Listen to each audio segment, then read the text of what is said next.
புகழனைத்தும் இந்த விண்ணையும் மண்ணையும் படைத்து பராபலிக்கும் இரட்சகனாகிய அல்லாஹ் ஒருவனுக்கே. அல்லாஹ்வின் சாந்தியும் சமாதானமும் கண்மணி நாயகம் ஸல்லல்லாஹு அலைஹி வஸல்லம் அவர்களின் மீதும் அவர்கள் வழியே வந்த சத்திய சஹாபாக்களின் மீதும் உங்கள் மீதும் என் மீதும் நிலவட்டுமாக. லா இலாஹா இல்லல்லாஹ் முஹம்மதுர் ரசூலுல்லாஹ் என்ற கலிமாவை நாம் உள தூய்மையோடு ஏற்றுக்கொண்டோமா? நம் உள்ளத்தில் இந்த கலிமாவின் நிலை எப்படி இருக்கிறது? அல்லாஹ்வுக்கு இணை வைக்காத ஒரு நிலையான உறுதியான முஸ்லிமாக நாம் வாழ்கின்றோமா என்பதை நாம் சற்று சிந்தித்து பார்க்கும் நிலைமையில் இருக்கின்றோம். யா லா இலாஹா இல்லல்லாஹ் என்று கூறினாரோ அவர் சுவனம் நுழைவார் என்று அபூ ஹுரைரா ரலியல்லாஹு அன்ஹு அவர்கள் அறிவித்திருக்கிறார்கள். யார் ஒருவர் அல்லாஹ்விற்கு இணை வைக்காமலும் இந்த கலிமாவை உளமாற தூய உள்ளத்தோடு ஏற்றுக்கொள்வாரோ அவருக்கு நரகம் ஹராமாக்கப்படுகிறது. ஒரு முறை நபிகள் நாயகம் ஸல்லல்லாஹு அலைஹி வஸல்லம் அவர்களும் முஆதும் பயணித்தார்கள். அப்பொழுது நபி அவர்கள் முஆதே என்று அழைத்தார்கள். அப்பொழுது முஆத் அவர்கள், சொல்லுங்கள் அல்லாஹ்வின் தூதரே, உங்களுக்கு கட்டுப்படுவதை நான் பேருபகாரமாக கருதுகிறேன் என்றார்கள். இது போன்று 3 முறை நபி அவர்கள் கூறினார்கள். முஆதும் 3 முறை இவ்வாறே பதிலளித்தார்கள். பிறகு நபிகள் நாயகம் ஸல்லல்லாஹு அலைஹி வஸல்லம் அவர்கள் முஆதை பார்த்து, யார் ஒருவர் தன் உள்ளத்திலிருந்து உண்மையான எண்ணத்துடன் வணங்கி வழிபடுவதற்குரிய இறைவன் அல்லாஹ் ஒருவனை தவிர வேறு யாரும் இல்லை என்றும் முஹம்மது அல்லாஹ்வின் தூதர் ஆவார்கள் என்றும் உறுதியாக நம்பும் எவரையும் அல்லாஹ் நரகத்திற்கு செல்ல விட மாட்டான் என கூறியவுடன் முஆத் அவர்கள், இது எவ்வளவு அழகான செய்தியாக இருக்கிறது, இதை நான் மக்களிடம் சென்று கூறவா என்று கேட்க, நீர் அவ்வாறு கூறினால் இது மட்டும் போதுமே என்று அவர்கள் அசட்டையாக இருந்து விடுவார்கள் என்று கூறினார்கள்.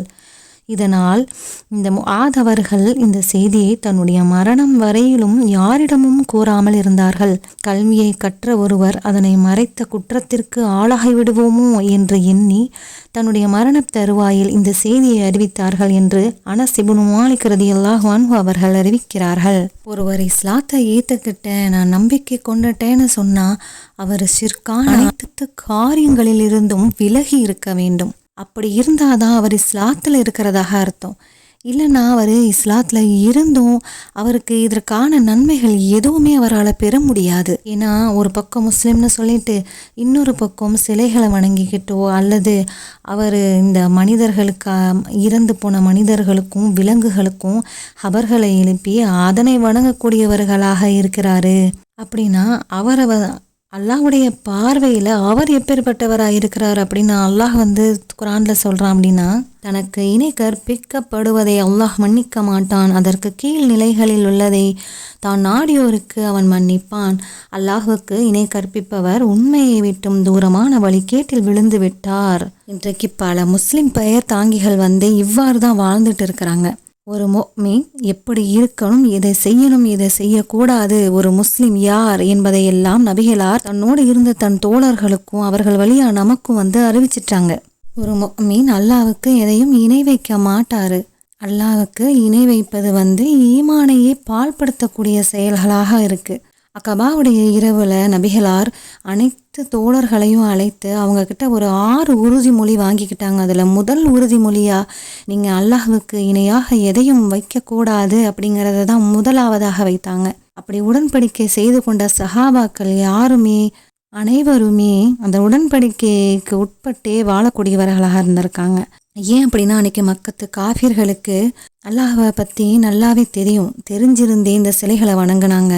இந்த சிலைகள்லாம் அவங்களுக்கு பேருபகாரம் செய்ய போகிறாங்க அப்படிங்கிறத நினச்சிட்டு இருந்தாங்க. இவங்க அல்லாஹ்வுக்கு சிபாரிசு செய்வாங்க அப்படின்னு எல்லாம் சொல்லிட்டு இருந்தாங்க. இதை குறித்து தான் அல்லாஹ் இந்த இறைவசனத்தை இறக்கி இருக்கிறான். வானங்களையும் பூமியையும் படைத்தவன் யார் என்று அவர்களிடம் நீர் கேட்டால் அல்லாஹ் என்று கூறுவார்கள். அல்லாஹ்வை என்று நீங்கள் பிரார்த்திப்பவற்றை பற்றி கூறுங்கள் அப்படின்னு நீங்கள் கேட்பீராக. அதுக்கு அல்லாஹ் எனக்கு ஒரு தீங்கை நாடிவிட்டால் அவனது தீங்கை அவர்கள் நீக்கி விடுவார்களா, அல்லது அவன் எனக்கு அருளை நாடினால் அவர்கள் அவனது அருளை தடுக்கக்கூடியவர்களா? அல்லாஹ் எனக்கு போதும், சார்ந்திருப்போர் அவனையே சார்ந்திருப்பார்கள் என்று நபியை நீங்கள் கூறுவீராக அப்படின்னு அல்லாஹ் தாலா இங்கே நபி அவர்களுக்கு சொல்லி தருகிறான். அல்லாஹ்வை அறிந்த மக்களையே அல்லாஹ் காஃபீர் அப்படின்னு அழைக்கிறான்னு சொன்னால் அவங்களுடைய செயல்பாடுகளில் அவங்களுடைய இணை வைப்பில் அல்லாஹ் ஒரு குரானை அனுப்பி ஒரு நபியை அனுப்பி அவர் மூலிமா இந்த குரானையும் அனுப்பி அவர்களுக்கு தெளிவுபடுத்திய பின்னரும் அந்த வழிகேட்டில் அவங்க இருந்ததின் காரணத்தினால தான் நம்மளை படைத்த இறைவன் நம்மளை படைச்சிட்டு அப்படியே நம்மளை விட்டுடலை. நம்ம எப்படி வாழணும் அப்படிங்கிற அந்த ஒழுங்குமுறைகளை நமக்கு கற்றுத்தந்து இந்த பூமியை நமக்கு வாழும் இடமாக நல்ல வசிப்பிடமாக நமக்கு ஆக்கி தந்த இறைவனுக்கு நம்ம நன்றி செலுத்துகிற விதமாக தான் நம்மளுடைய கடமைகளான தொழுகையை, நோன்பை, ஜக்காத்தை எல்லாம் நம்ம அல்லாவுக்காக அதை நிறைவேற்றக்கூடியவர்களாக இருக்கும். அதில் நம்ம தூய்மையான உள்ளத்தோடு நம்ம அல்லாவுக்கு தான் அதை செய்கிறோமா? முதல்ல அல்லாவை நம்ம எப்படி நினச்சிட்ருக்கோம்? அல்லாஹ் அவனுக்கு இணையாக வைக்கிற அந்த விஷயத்தில் அல்லாஹ் நமக்கு என்ன செய்ய மாட்டேங்கிறான் அப்படின்னா, அதில் நம்ம உறுதியாக இல்லை அப்படிங்கிற பட்சத்தில் அவனுடைய நம்பிக்கையில், அவனுடைய பேரருளில் நாம் இணையாக எதையாவது கருதிட்டோம் அப்படின்னு சொன்னால் அல்லாஹ் நம்மளுடைய நல்லறங்களையே அழிக்கக்கூடியவனாக இருக்கிறான். எந்த நற்செயல்களையும் நம்மிடத்திலேருந்து அல்லாஹ் எடுத்துக்கொள்ளவே மாட்டான், அழித்து விடக்கூடியவனாக இருக்கிறான்.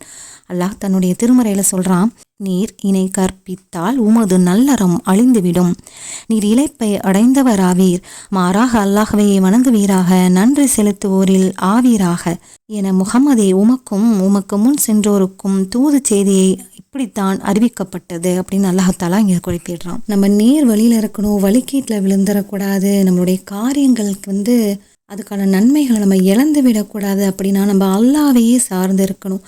இணை வைப்பு காரியங்களிலிருந்து நம்ம ஒதுங்கக்கூடியவர்களாக இருக்கணும். இந்த ஜோசியமும் சகுனமும் கூட இந்த களிமாவிற்கு எதிரான வேலைகளாகத்தான் இருக்குது.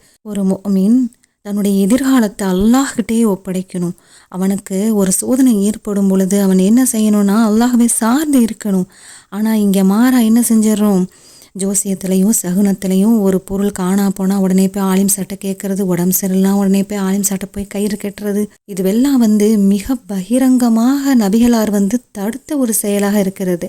எவன் ஒருவன் தாயத்தை தொங்க விடுகிறானோ அவன் அல்லாஹ்வுக்கு இணை கற்பித்து விட்டான்னு சொல்லிட்டாங்க.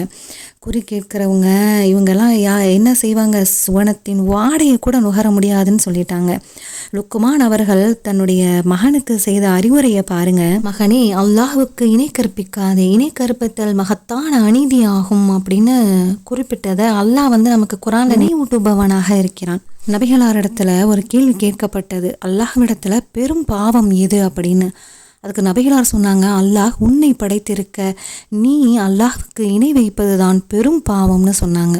பிறகு இன்னொரு ஹதீஸ்ல நபிகளார் அவர்கள் அறிவிக்கிறாங்க, யார் ஒருவர் அல்லாஹ்வுக்கு இணை வைக்கிறாரோ, பெற்றோருக்கு மாறு செய்கிறாரோ, அது இரண்டும் தான் பெரும் பாவம்னு சொல்லியிருக்காங்க. ஹதீஸ் புகாரில பதிவு செய்யப்பட்டிருக்கு. ஒவ்வொரு வியாழக்கிழமையும் திங்கட்கிழமையும் மனிதர்களுடைய அனைத்து செயல்களும் அல்லாஹ்விடத்துல சமர்ப்பிக்கப்படும். அன்றைய தினத்துல வல்லமையும் மாண்பும் மிக்க அல்லாஹ் தனக்கு எதையும் இணை வைக்காத ஒவ்வொரு மனிதருக்கும் மன்னிப்பு அளிக்கிறான். 2 சகோதரர்கள் சண்டை போடாமல் பேசாமல் இருந்தால் அவங்க பேசுகிற வரைக்கும் விட்டு வைப்பான். மற்றபடி அல்லாஹ்வுக்கு இணை வைக்காதவங்களுக்கு மட்டும்தான் அவங்களுடைய செயல்களில் அவங்க செஞ்ச அந்த பாவங்களை அல்லாஹ் மன்னிப்பவனாக இருக்கிறான். மேலும் அல்லாஹ் ஒரு அடியான் இடத்துல எப்படி நடந்துக்கிறதாக சொல்கிறான் என்றால், என்னிடம் ஒரு சான் அளவுக்கு ஒரு அடியான் நெருங்குகிறாரோ நான் அவரிடம் ஒரு முழம் அளவுக்கு நெருங்குகிறேன். யார் என்னிடம் ஒரு முழம் அளவுக்கு நெருங்குகிறாரோ நான் அவரிடம் விரிந்த 2 கைகளின் நீட்டளவுக்கு நெருங்குகிறேன். யார் என்னிடம் நடந்து வருகிறாரோ நான் அவரிடம் ஓடிச் செல்கின்றேன். ஒருவர் எதையும் எனக்கு இணை வைக்காமல் பூமி நிறைய சிறு பாவங்களுடன் என்னிடம் வந்தாலும் அதை போன்று பூமி நிறைய மன்னிப்புடன் நான் அவரை எதிர்கொள்கிறேன் அப்படின்னு அல்லாஹ் கூறுவதாக அல்லாஹ்வுடைய தூதர் சொல்றாங்க. இது அபூதர் ரலியல்லாஹு அன்ஹு அவர்கள் அறிவிக்கிறாங்க. முஸ்லிம்ல பதிவு செய்யப்பட்ட ஹதீஸாக இருக்கு. அனைத்து ஆற்றலும் அதிகாரமும் இருக்கிற அல்லாஹ் அவன் ஒருவன் மட்டும்தான். நாளைக்கு மறுமை நாள அவன்கிட்ட இருந்து இந்த இணை வைக்கிற மக்கள் எந்த வகையிலையுமே தப்பிக்க முடியாது. இங்கு வாழ்றப்ப எங்கெல்லாம் உதவி தேடிக்கிட்டு போனோம், எதெல்லாம் வணங்கிக்கிட்டு இருந்தாங்களோ அந்த மனிதர்களும் அந்த பொருட்களும் எதுவுமே நாளைக்கு மறுமையில் அவங்களுக்கு பயனளிக்காது. ஒரு துரும்பளவு கூட பயனளிக்காதுங்கிறத அல்லாஹ் தன்னுடைய திருமறையில் சொல்கிறான். அவர்கள் அனைவரும் ஒன்று திரண்டு அந்த திரட்டப்படுற நாளில் இணை கற்பித்தவர்களை நோக்கி நீங்களும் உங்களுடைய தெய்வங்களும் உங்கள் இடத்திலேயே நில்லுங்கள்னு சொல்லி அப்போ அவங்களுடைய பிளவை ஏற்படுத்தி நீங்கள் எங்களை வணங்கவே இல்லை என்று அவர்களின் தெய்வங்களே கூறுவார்கள். எங்களுக்கும் உங்களுக்கும் இடையே அல்லாஹ்வே போதுமான சாட்சியாக இருக்கிறான், நீங்கள் எங்களை வணங்கியதை நாங்கள் அறியாது இருந்தோம் அப்படின்னு வணங்கப்பட்டவர்கள் சொல்லுமா. இன்னொரு வசனத்தில் அல்லாஹ் சொல்றான், இணை கற்பித்தோர் தங்கள் தெய்வங்களை காணும் போது எங்கள் இறைவா அவர்களே எங்கள் தெய்வங்கள், உன்னை அன்றி அவர்களையே பிரார்த்தித்து வந்தோம் அப்படின்னு சொல்லுவாங்களாம். நீங்கள் பொய் சொல்கிறீர்கள் என்று அவர்கள் மறுமொழி கூறுவார்கள். அன்று அல்லாஹ்விடம் சரணாகதியை சமர்ப்பிப்பார்கள். அவர்கள் இட்டுக்கட்டியவை அவர்களை விட்டு மறைந்துவிடும் அப்படின்னு சொல்கிறான். அப்போது இணை கற்பிக்கிறதுக்கு நியாயமே இல்லாத ஒரு விஷயத்தில், இந்த கலிமாவுடைய விஷயத்தில் நம்ம எவ்வளோ பெரிய பாவம் செஞ்சிட்ருக்கோம். இந்த கலிமாவை மொழிந்த சஹாபாக்கள்லாம் எத்தனை துன்பங்களையும் துயரங்களையும் இஸ்லாத்தை ஏற்றுக்கொண்ட அந்த ஆரம்ப கட்டத்தில் இந்த கலிமாக்காக உயிர் நீத்தவர்கள்லாம் இருக்காங்க. சொல்லனா துன்பங்களையும் துயரங்களையும் அவங்க சந்திக்கக்கூடியவர்களாக இருந்தாங்க. ஆனால் ஒரு போதும் அவங்க என்ன செய்யலை, கலிமாவுடைய ஷஹாதாவை மாற்றி கூறவே இல்லை. அது மட்டும் இல்லை, நபிகள் நாயகம் ஸல்லல்லாஹு அலைஹி வஸல்லம் அவர்கள் சொன்னாங்க, ஒவ்வொரு இறை தூதருக்கும் தன்னுடைய சமுதாயத்தார் தொடர்பாக ஒரு சிறப்பான பிரார்த்தனை அல்லாஹ் வழங்கி இருக்கிறானா. எல்லா இறை தூதர்களும் அந்த பிரார்த்தனை அவசரப்பட்டு இம்மையிலேயே கேட்டுட்டாங்க. நான் என்னுடைய பிரார்த்தனையை மறுமை நாளில் என் சமுதாயத்திற்கு பரிந்துரை செய்வதற்காக பத்திரப்படுத்தி வச்சிருக்கேன். அல்லாஹ் நாடுனா என் சமுதாயத்தாரில் யார் அல்லாஹுக்கு எதையும் இணை வைக்காமல் மரணிக்கிறாரோ அவருக்கு அது கிடைக்கும்னு நபிகள் நாயகம் அவர்கள் சொல்லியிருக்கிறாங்க. அப்படின்னா நம்ம இணை வைக்காமல் வாழும்பொழுது தான் அல்லாஹ்வுடைய தூதருடைய அந்த பரிந்துரை கூட நமக்கு கிடைக்கும். அப்போ களிமா இல்லாமல் நம்ம எந்த நற்செயல் செய்தாலும், நம்ம தலைகீழ நின்று எவ்வளோ தான தர்மங்கள் செய்தாலும், எவ்வளோ தொழுகைகள் செய்தாலும், நோன்புகளை வைத்தாலும், ஹஜ்ஜுகளை செய்தாலும் எதுவுமே நாளைக்கு நமக்கு பயனளிக்காமல் போயிடும். அன்றைக்கு சஹாபாக்கள் இந்த களிமாவை மொழிந்ததற்காக தன் உயிரையே துச்சமாக மதித்தாங்க. அத்துணை சொல்லொன்னா துன்பங்களிலும் களிமாவை விட்டு கொடுக்காம அகதுன்னு சொல்லியே தன் உயிரை விட்டாங்களே. இன்னைக்கு நாமும் களிமாவை மொழிகிறோமே, ஆனால் அவங்கள மாதிரி உறுதியான உள்ளத்தோட உள்ளத்தோட நம்மளுடைய களிமாக்கள் இருக்கிறதா அப்படிங்கிறத நம்ம பரிசீலனை பண்ணி பார்க்கணும். நம்மளுடைய நல்லறங்கள் நம்மளுடைய செயல்களால் அழிந்து விடக்கூடாது.